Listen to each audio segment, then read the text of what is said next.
Hey, we're back for a third episode. We didn't get canceled. Oh my God. I gotta be honest with you, I didn't think we'd hit 3. And I gotta be honest with you, is back for episode 3. This is D-Man, Dunzilla. I'm just Tom, baby. And today we're gonna talk about probably the greatest comic character, in my opinion. Definitely one of the most fleshed out. Batman. I am Batman. I'm Batman. My thought is Batman's the greatest character in the world only because if you had the money and the ability, you could be Batman. And that's kind of cool, and that makes him probably the most accessible to anybody reading comics. Because you can't be Superman, because you got to come from another planet. We know how hard that can be. That's pretty hard. Yeah, it's pretty hard, yeah.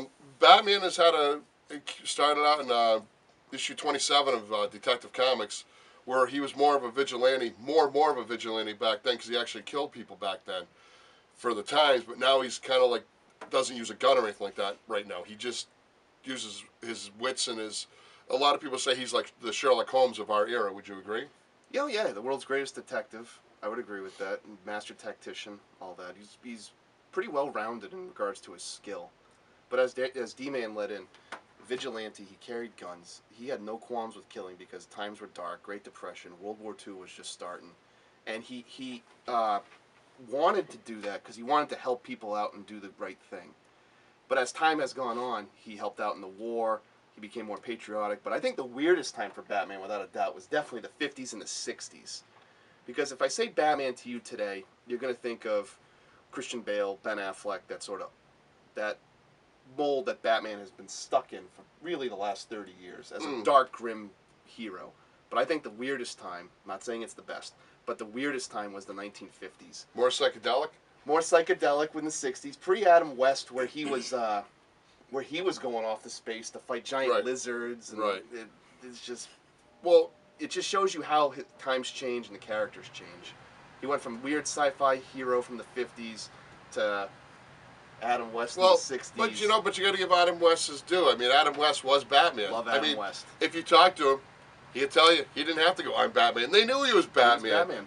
You know, and you got to give the show credit because it brought a lot of big name people to be on it because they wanted, because it was the thing to do back in the 60s. People crap on that show because it wasn't like the comics. No, it was like exactly it was like the comics. Well, you see, the sad thing is though, that the only downside to that show was the fact that when they did it, it actually made people think comics were just kiddie things. It was campy, exactly, and cheesy. Exactly, and what I don't think is one thing I don't like when people talk about it is they think, oh, comics are just for kids. If you haven't read a comic in a while, you might want to think about it because they are so not for kids anymore. Yep. I mean, the stories are actually very good and very interesting, and I know because of the Batman show with Adam West, which I did think was pretty good in the day. As did I. I think it helped it, and it didn't help it. It did both. It kind of was a yin and yang on that. Yeah, exactly. Double-edged sword. Yeah. But what made Batman the character that we all know from today was really, I would say, I'd give credit to like 3 guys. Neil Adams, Denny O'Neil, and what Frank Miller did in this storyline. I'd have to throw one more name in there, Marshall Rogers. Jim Aparo as well. Jim Aparo too. Jim Aparo did a lot of Brave and Bold comics, which were phenomenal. Yes. But he will never be known for that. He'll always be known for Batman and the Outsiders, which is still a great book. Which is a great book. Which is a sidebar. He didn't want to draw because he didn't like to draw team books. Because you draw more things. So go figure. Anyway. And there's like 7 characters. I know. It's like one of them's Metamorpho, who's all like all over the place. Oh, yeah, man. Exactly. But and Batman was having its moments back in the day. Batman was having its moments where it wasn't really going to be that, it wasn't as big. And then Frank Miller came along and did The Dark Knight Returns, which is an amazing comic. I'd say it's my favorite.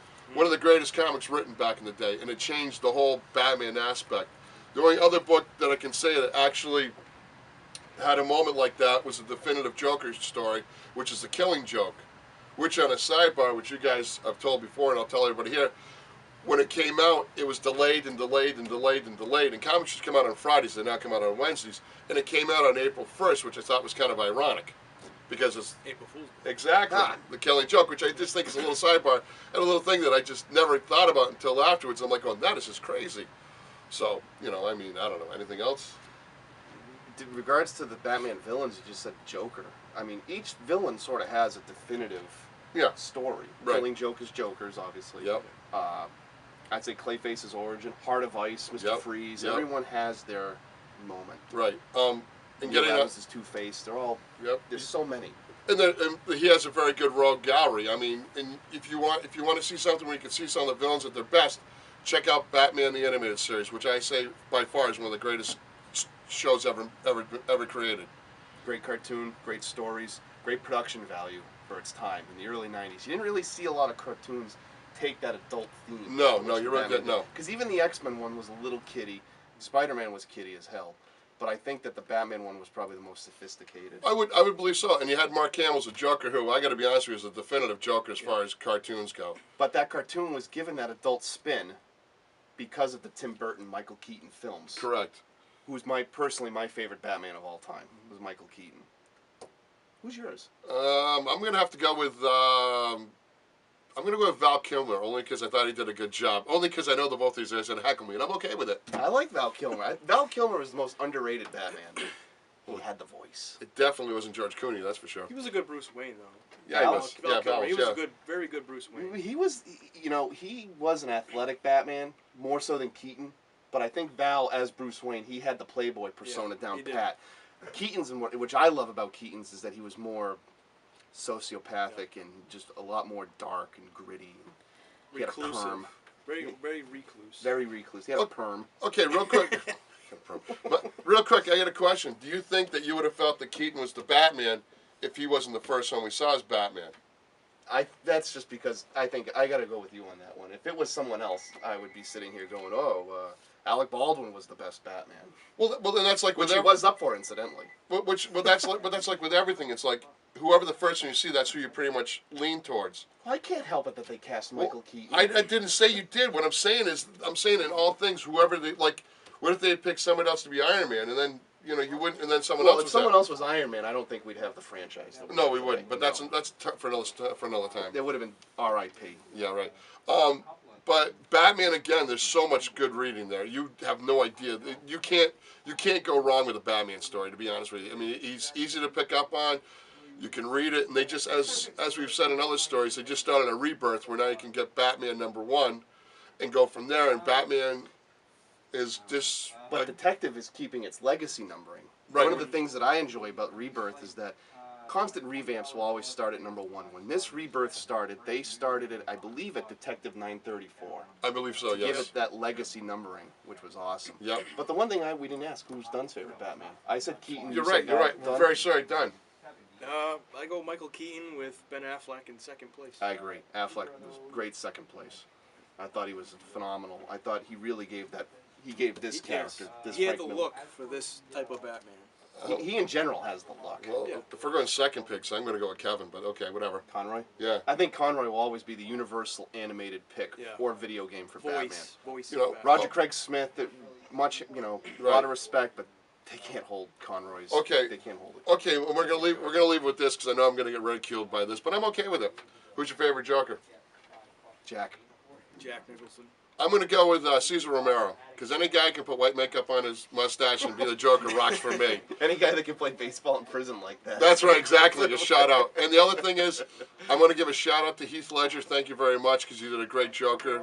May you rest in peace. Jared Leto, don't ever touch a character again. You don't know what you're doing. You don't know what you're doing, Jared Leto. With that, you got a trivia question for him so I can get the comic that just disappeared? Where's that comic? Where's that comic? He took it. I took it? You took it? Somewhere. All right.